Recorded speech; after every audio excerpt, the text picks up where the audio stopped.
there.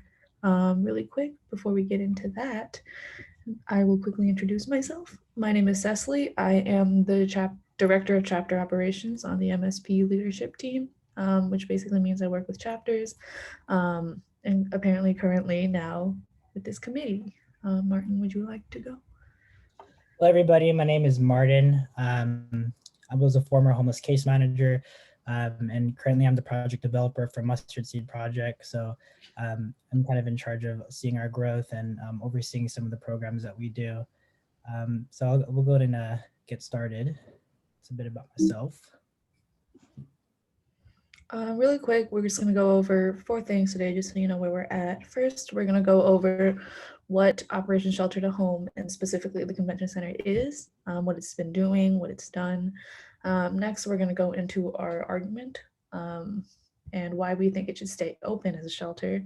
And then third, we're going to tell you guys our action plan and how we plan to try and prevent the closing. And then lastly, we'll have a bit of time at the end just to have an open discussion about the issue. Cool. And without further ado, I will hand it off to Martin to explain what everything is. Alrighty. And I'll go ahead and control the slide. This. Okay, so you can guys just go to the next slide. So just to give context to Operation Shelter to Home, so this was an initiative launched by the city of San Diego to protect folks who are homeless and to keep them safe during the pandemic. So essentially what happened was they diverted our current shelters into the folks at the current shelters to the convention center, because the current shelters, if I don't know if anyone here has been to a homeless shelter, but they're generally really packed. Actually, the largest one we have is Alpha Project in San Diego, and the bed spaces are 3 feet away from each other. And so what they did was they opened up the convention center, since no events should be there, but should be taking place. And they diverted all the folks to that shelter. And so it was an initiative that started in April 1st. You go to the next slide. So this is currently what it looks like. So, from this picture, it does look relatively crowded, but the beds are 6 feet apart. And currently the occupancy is around 900 to 1100 folks. You can go to the next slide. And so this was a social distancing success. So testing began on April 16 as a preemptive move to identify asymptomatic residents, staff, or volunteers who may be infected with the coronavirus but showed little to no symptoms. So what happens is, if a guest was to test positive, there's a coordinated effort to, let's go back a little bit.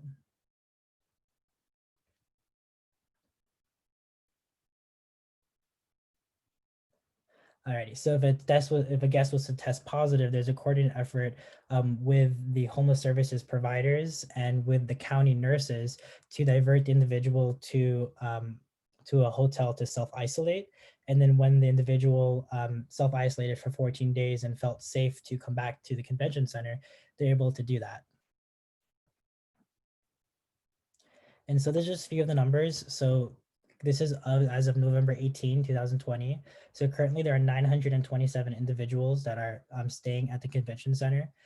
So total administered was 9,000. The total people at the convention center is 9,306 people. So that's a lot of folks. This is a really big space. I don't know if anyone's been to convention center, but since its launch in April, they've served over 6,000 individuals, really just under 7,000, and they've had around 2,500 staff or volunteers. And one thing that's of interesting to note is that so they test daily, and they had 27 cases of positive test results. And so what this shows is that it was a success, that this was a city initiative, that they were able to keep folks who are vulnerable. And a lot of studies show that people who are homeless are at risk of COVID and COVID-related morbidities, but it showed that they're able to keep people safe and enforce social distancing. So we'll go into the next slide. So some additional precautions to help keep folks safe is they do daily screening. And so through daily temperature checks and questionnaires, there's sanitation. So at the beginning of this project, initially there was a lack of access to PPE, but through county coordination, they've been able to make sure that the convention center is properly equipped. Everyone gets access to a mask. There are safety precautions. So there's announcements every 2 hours over the PA system. Folks, again, if they test positive, they have access to isolation, and there's compliance. So they try to make sure that this environment is one that's safe for everybody. So all safety precautions such as masks, social distancing, screening, and cleaning, they're all heavily enforced. And what really makes the convention center a success compared to what we've seen in the past, we got a question. Who is supporting the shelter's closure? Okay, so we'll get to that. We'll get to that question, but thank you for asking, Gabriel. But what makes this shelter coordination a success, or Operation Shelter to Home a success, is really the coordinated effort. So what they've done is they've closed the previous shelters and everyone's at the convention center. And the three major homeless services providers are Father Joe's Villages, Alpha Project, and Veteran Village of San Diego. So these generally are three big providers, and they run emergency shelters. And the county or the city of San Diego has given them access to um, continue their services at the convention center. So I'll just kind of read this top part here. But Operation Shelter to Home offers services similar to other shelters, including 24-hour security, meals, showers, bathrooms, laundry services, case managers, and housing navigation. The County of San Diego provides mental and behavioral health services, healthcare, and daily health screenings. The convention center has installed large projectors and Wi-Fi access for clients to have entertainment and full connectivity for work, school, or other needs. So one big component, I've been paying close attention to the homelessness initiatives in San Diego. I've lived there all my life, and there've been a lot of different types of things that the city has tried to do. But when they say Operation Shelter to Home, it implies that there's a housing initiative, right? And a lot of times that's the big thing, right? In theory, a shelter is just a band-aid. What we want to do is help people get housed. So was there any housing success? And it turns out that there was. So if you can go to the next slide. So there was housing success. So I'll just start from the left and I'll go right, then I'll go down. But 700, so according to county data, 700 individuals under Operation Shelter to Home received housing vouchers and subsequently have the opportunity to attain housing. So this is something, I don't know if anyone saw this in the news, but the Board of Supervisors approved funding equivalent to over $100 million for 332 permanent supportive housing units. So what they did was they purchased 2 hotels, and they're being used as housing for individuals who are homeless. So these are individuals who there's a certain type of system that looks at people who are most vulnerable, but these are individuals who have been chronically homeless, individuals with disabilities, individuals with mental illnesses, individuals, a lot of folks who are older and just rely on their social security. So these are a lot of individuals who, if permanent supportive housing wasn't available, they would be homeless for a large part of their life. And just to kind of go into the weeds of the money, so this is something we were able to find online. It's the budget for the convention center as it's running Operation Shelter to Home. So according to county budget data, the monthly cost to run Operation Shelter to Home totaled to $5 million, 1.5 million to 3 service providers, 1.6 million to rent, $900,000 to meals, $700,000 to operations and maintenance costs, and $300,000 for showers, restrooms, and hand washing stations. One thing to be cognizant about, I've talked to a lot of different case managers about this, and I think we definitely need to see this budget a little more itemized to understand how this money is being used to operate the shelter. And just additional thing I want to say is that, when we launch a housing initiatives, a lot of times, people feel like they're not going to work. But with Operation Shelter to Home, all of a sudden we see housing success. We see 700 people get access to vouchers, and then we see the city take initiative to purchase permanent supportive housing. And so in my mind, it shows that when we do the hard work and when we commit ourselves to focusing on homelessness, we can really make an impact to substantially reduce the number of folks that are living on the streets. And so the problem is that on December 31st, Operation Shelter to Home will no longer exist at the convention center. So around September, the board of supervisors approved for a budget to go up to December 31st. But the plan is that they're going to close Operation Shelter to Home and divert folks back to the existing shelters. And you can look online about the exact numbers, but what they've done is for the existing shelters, they just reduce the number of beds to accommodate social distancing, but they don't really equate to the amount of need that is out there, that like how the convention center can do.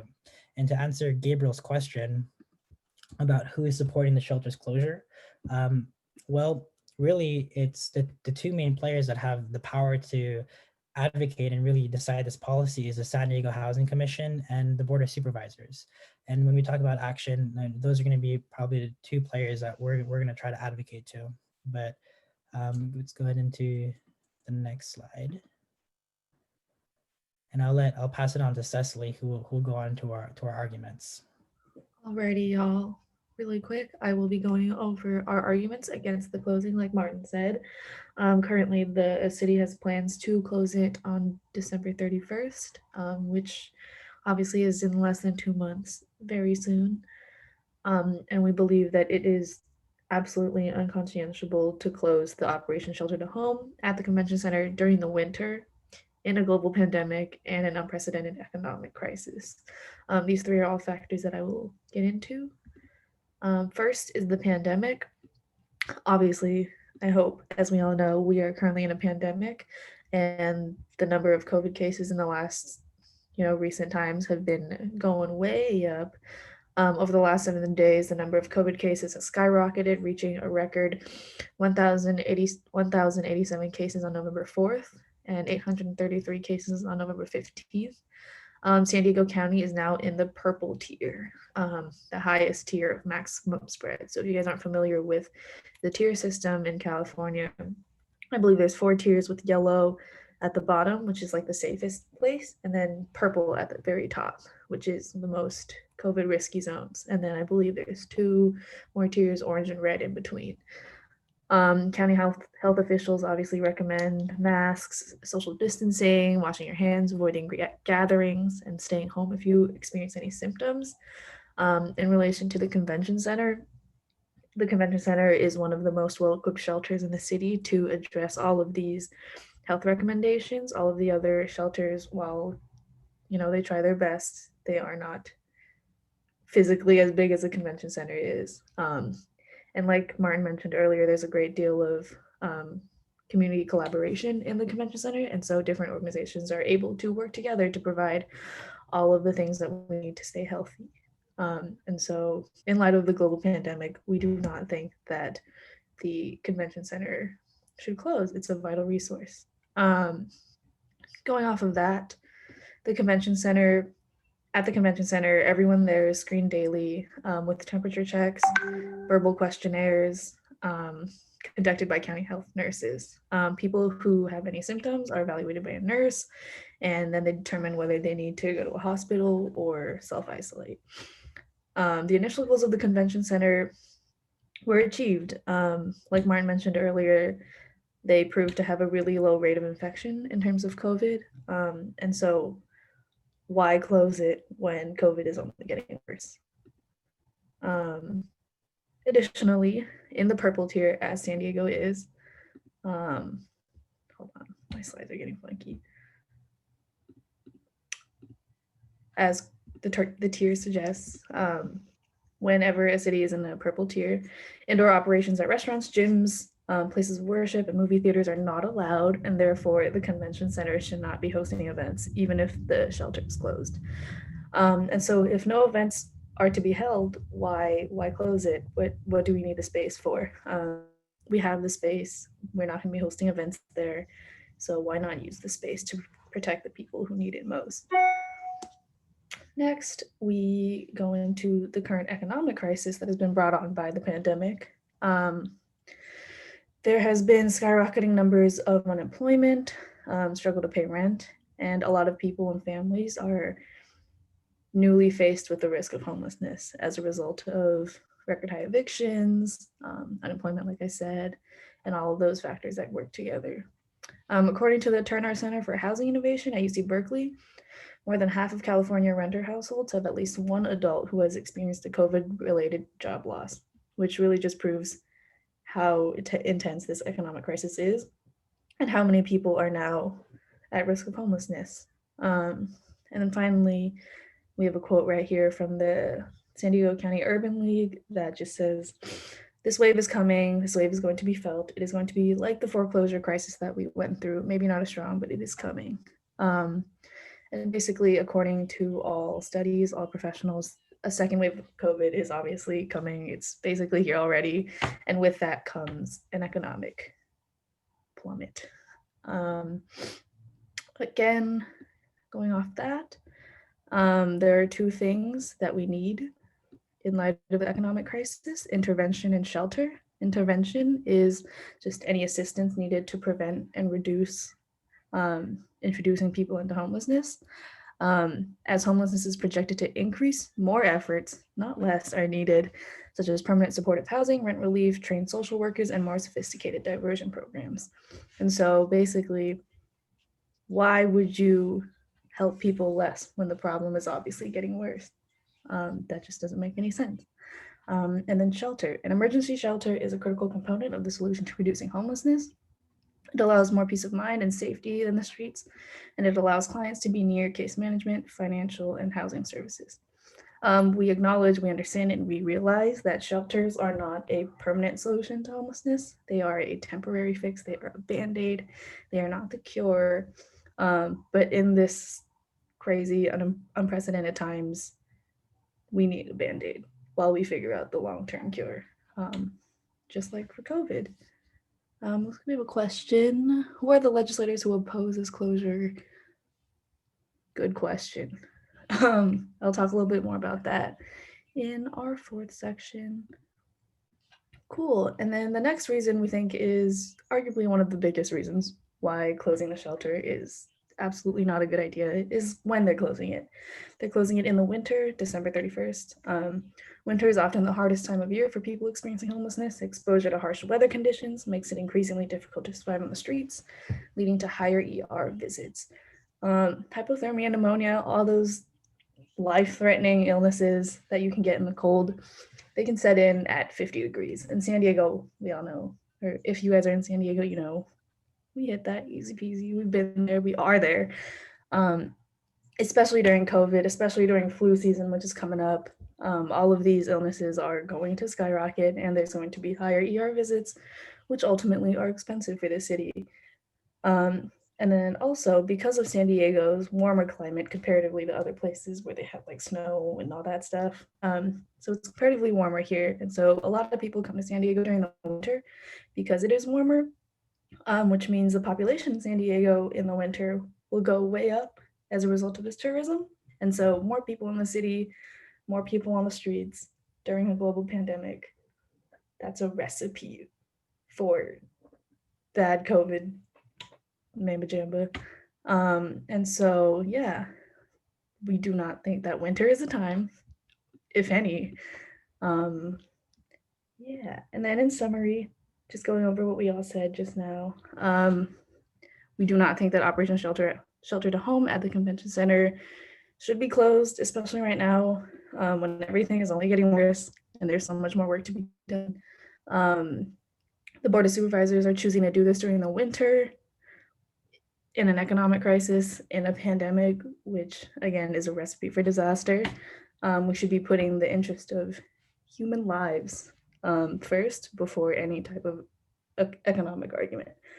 And also Operation Shelter to Home and the Convention Center has proved that when San Diego puts its mind to something, such as addressing homelessness, they can do something great. And so why stop this progress when we're doing so good? And yeah, we really think that the city should continue the progress, especially within the recent years after the Hep A outbreak with the implementation of things like the bridge shelters, downtown impact, and the convention center and Operation Shelter to Home. We think that it's time for San Diego to address the fact that it has the fourth highest homeless population in the country and do something about that. And yeah, real quick, I'm gonna hand it off to Martin to tell y'all how we plan to try and do something about this. So I'll say a few things about continuing the progress, and Cecily, you can go on to the next slide, and we'll start there. So the first thing about continuing the progress that's important is the way I see this is, is like through a push-up analogy. So let's just say that you are trying to get fit and you decide to do 20 push-ups every single day. You say, my goal is to, I have a fitness goal and I'm going to reach it by doing 20 push-ups.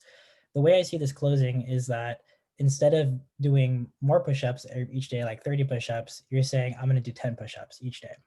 And so I feel that we're going back. And additionally, one of my fears is that this moment is a really good time for people who are advocates to really raise their voice. Because what happens when the convention center closes? Are we just going to go back to the status quo of saying that homelessness is unsolvable, that homelessness is a difficult issue, that it's too complex?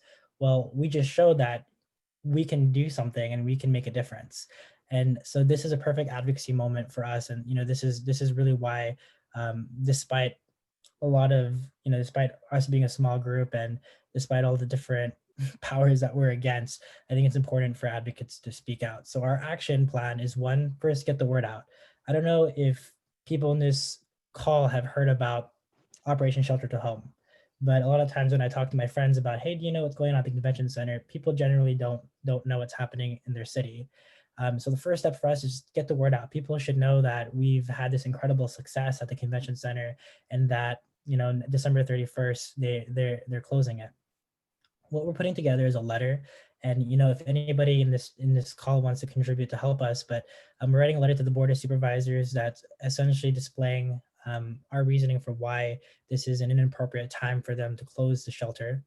And the third thing is we're creating a community forum. So we've had talks with case managers and social workers about this issue, but in the first week of December, we're going to have a community-wide forum where we discuss with not just members of Much Ado Project, but and students and concerned citizens, advocates, but also case managers and people who are in the homeless services space. But I think it's important for us to have a discussion to talk about how we can best serve folks who are on the streets. And the last thing is just ongoing, and it's our advocacy. So if you're in this call and whatever we're saying is resonating with you, and you're thinking to yourself, it does not make sense for them to close Operation Shelter to Home. And to tell you the truth, when I talk to case managers about this, what they're saying is that it's really money. It's so that they can host events at the convention center. And so now more than ever, advocacy is important. So I Cecily put an interest form in the chat, and so or she will put it in. Yeah, the interest form is right there. So if you want to stay involved, be involved with our progress, be part of that community forum, be part of that letter, please put your email there so that we can stay connected with you. And I'll just say this last quote and say some closing words. But it's the action, not the fruit of the action, that's important. You have to do the right thing. It may not be in your power, it may not be in your time that there'll be any fruit, but that doesn't mean you stop doing the right thing. You may never know what results come from your action, but if you do nothing, there'll be no result. I spend a lot of my time doing homeless outreach. I'm in homeless services currently. And one of the things that makes me so passionate about this issue is that I feel that not a lot of people understand homelessness, understand how people become homeless, and understand the current fight that's in front of us. And so, I welcome everyone to kind of join our efforts and take this moment to learn more about homelessness and ask questions with us and to join us. But with that being said, that's everything from me. And in a second, we're going to open up to questions. And so I'll hand it off to Cecily. Alrighty, like Martin said, we're gonna hop into a little bit of an open forum for discussion. Really quick, I saw a couple of questions in the chat that maybe Martin, you can help me answer.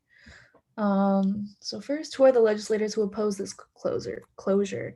I don't think I've heard of anyone who adamantly opposes it. I think there's just strong support among legislators for closing it. And the reasons, like Pete said, it's really expensive. Normally the convention center, obviously generates a lot of revenue from events, ads, renting out the space would be it. But since they've opened the place as a homeless shelter, the city has lost $9 million. that it would have um, gained. Events are their primary income source, yes. So events, so renting out the space, and ads, so like billboards, whatever, are and food sales are how they get their main source of income. And then we have another question: where would people go when the shelters closed? What is the alternative? So, like Martin mentioned earlier, they did buy out two hotels, a Marriott and something else, that they turned into, I believe, 400 units of permanent supportive housing, which obviously 400 people from the convention center will be able to apply to live there. But that still leaves over 500 people out in the wind. And their plan is to, like Martin said, um, scatter them throughout the different shelters in the city, but the numbers just don't add up. There's over 500 people who are left after the permanent supportive housing, and most of the shelters are at capacity. So we don't know where they came up with that. Um, Next question: if they do catch COVID, do they have access to treatment services? Martin, do you know the answer to this one? Please repeat the question. If Uh, they, if if they catch COVID, do they have access to treatment services? so I believe that one of the providers there is Family Health Centers of San Diego, and so there is a plan, a coordinated plan in place. So if someone does test positive, they have access to self isolation, or they have access to transportation to a hospital. One thing I want to point out, and we'll answer a few questions, but Pete from Path is a really good nonprofit in San Diego, and probably one of the largest, nonprofits to serve people who are homeless. And so, Pete, if you had any thoughts too, we'd love to hear from you. I've been talking to some case managers about this issue, and I know there's a lot of people with different thoughts. But I'll go ahead and just finish up some of these questions. Where were we at? Sorry, Cecily. We just answered. Oh, If the they catch COVID, do they have access to treatment services? yes. So they do have access to treatment services. Um, Next question: does the lack of rent control have something to do with the rise of the homeless population? That's a good question, right? That's Prop 21. Honestly, I don't feel like this is the right forum, or we're the right experts to speak on rent control. But what we can definitely speak on is that rent is a huge high rent prices are a definite factor into homelessness. When we talk about homelessness, we can't forget about the housing crisis. When I was working with folks into housing, a lot of people, if their income is only 900 because they're relying only on their social security, what housing is there? How do you help folks if rent is just too expensive? And additionally, there's a lot of people we work with that are at risk of homelessness, where they're paying anywhere from 70 to 80% of all their income, right? 80% of all your income on rent, right? And it just becomes unlivable. And so, yeah, when we talk about homelessness, we definitely can't ignore the housing crisis. And then Caroline, did you have a question? I see your hands raised. My question is actually the next one. Why are they closing the shelter? Is that because they just simply can't afford to keep it open, or because they want to make money instead? Do you know? I think it's a little bit of both. I think it's they don't want to keep losing money. Mm-hmm. Um, I think if they really cared, they could find the money to keep running it. But obviously, that is not in their interest. And you said the three main supporters are Father Joe's Alpha Project and Veterans Village of San Diego. those are the main homeless services providers. Oh, okay. So who do you know who's like helping fund this shelter? So the funding for the conventions for Operation Shelter to Home come from different sources. Some of them are block grants, some of them are from the CARES Act, and you can look online and find exactly where these different things come from. I mean, there is an existing budget that's designated to these emergency shelters that they're using, but yeah, they divert funds from different pools to fund the convention center. Okay, thank you. Awesome. And then I think there's one more question.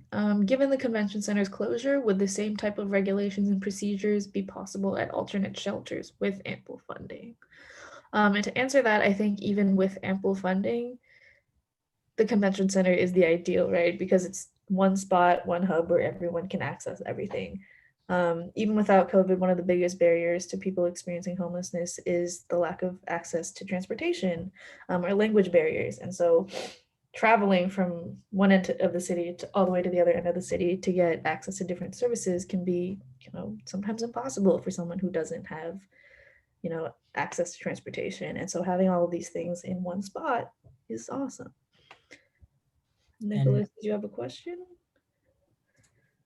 Yes, I did. So I just had a question in regards to, I guess, like, how would you address individuals that, I guess, inquire about like the fiscal impact of the convention center, like throughout, like through it, like holding their events, right? Like, how would you address that?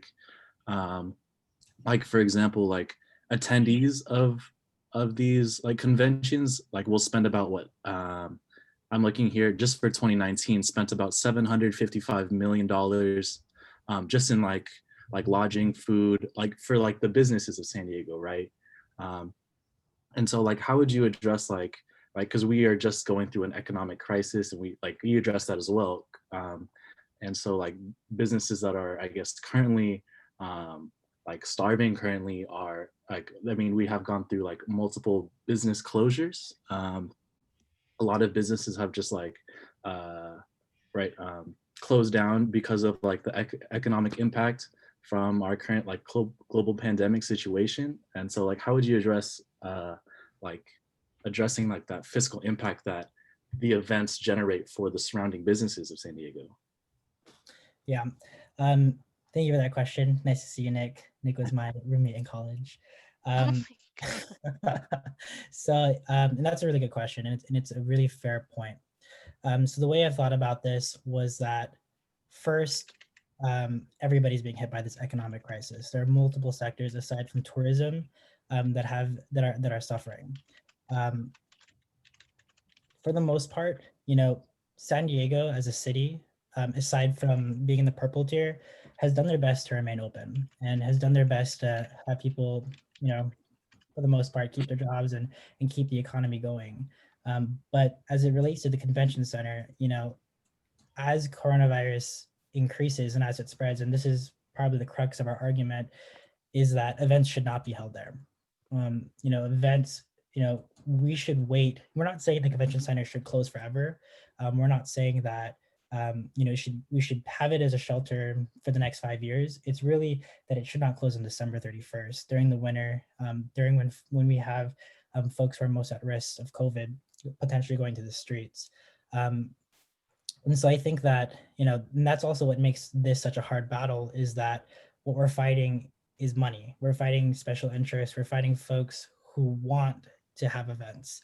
And for us as Mustard Seed Project, we just believe that for the time being, we shouldn't allow those special interests to take precedent or take place over Operation Shelter to Home. And just to kind of tag on a little bit to what was said before, is that what makes this time unique is that we have seen progress to help people who are homeless.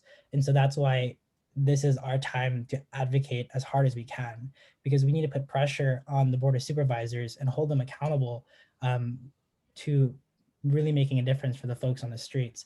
And earlier someone said, who are the legislators that are involved? And that's kind of the problem, is that a lot of these people don't go on the record of what their views are. They vote, but we need to be able to have more transparency. And why are you closing this? And that's part of our, as part of our questions, and part of the reason why we're trying to do a community-wide forum. I know I said a bunch of stuff, but I hope you answered your question. Something I wanted to add on to Nicholas's question. I feel like as a city, as a country, as a state, we shouldn't be forced to choose between people who are living in homelessness and businesses. I think they're both equally, contributing to society, and they both have equal value. And so I don't think we should be forced to choose between the two. I think the ideal would be, why not help both? Ideally, in the perfect world in my head, we would keep the convention center open as long as it needed to be, and also provide monetary relief to businesses who need it, so that they would be able to keep their businesses afloat and also minimize their own risk to COVID. And yeah, I think that the business side is a separate line of advocacy in my head, supporting businesses and advocating for their end of relief. But yeah, I kind of see the two as kind of separate issues. We have a question in the chat. How do folks who don't have access to transportation and live far from the convention center arrive at that location? Martin, do you know? So transportation is one of the main barriers that folks who are homeless have. So currently there is the HOT team of San Diego, homeless outreach team that's run by the San Diego PD. There's a lot of advocacy that could be done just for that issue. But essentially if you call, and you talk about your issue, they have in the past picked up people to go to the convention center. I actually don't know the current intake process now. If there's any outreach workers here who can outline that, but from my understanding, there is a window of intake, so it's like 7:45 a.m. every day, and it's on Imperial Avenue. And essentially, if you're there, they do outreach, and there's people designated as outreach workers to help you get into the convention center.